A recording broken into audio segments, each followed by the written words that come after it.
बिस्मिल्लाहिर्रहमानिर्रहीम। एक सहाबी रसूल इरशाद फरमाते हैं कि मैं एक दिन नबी करीम सल्लल्लाहु अलैहि वसल्लम के साथ सफ़र कर रहा था। सवारी के ऊपर हम जा रहे थे, मैं पीछे बैठा हुआ था।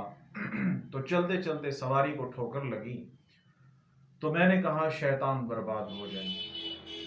तो नबी करीम सल्लल्लाहु अलैहि वसल्लम ने इरशाद फरमाया कि ये आपने क्या कहा है, यही यूँ नहीं कहना चाहिए कि शैतान बर्बाद हो जाए। इससे तो शैतान खुश होता है, फूला नहीं समाता कि ये मेरी ताकत की वजह से हुआ, मेरे ज़ोर की वजह से हुआ। इस मौके पर आपको बिस्मिल्लाह कहनी चाहिए। जब आप कोई ठोकर लगती है, टक्कर लगती है, आप बिस्मिल्लाह कहते हो तो शैतान कमज़ोर हो जाता है, बिल्कुल छोटा हो जाता है, मक्खी के बराबर भी नहीं रह जाता कि इसको मैंने तकलीफ़ दी है, ये फिर भी अल्लाह को याद कर रहा है। तो इस हालत के अंदर, ऐसी सूरतों के अंदर हमें कोई ठोकर लगे, कहीं कोई ब्रेकर आ जाए, तो हमें आदत बनानी चाहिए कि बजाय और अल्फाज कहने के हमें बिस्मिल्लाह अल्हम्दुलिल्लाह कहना चाहिए।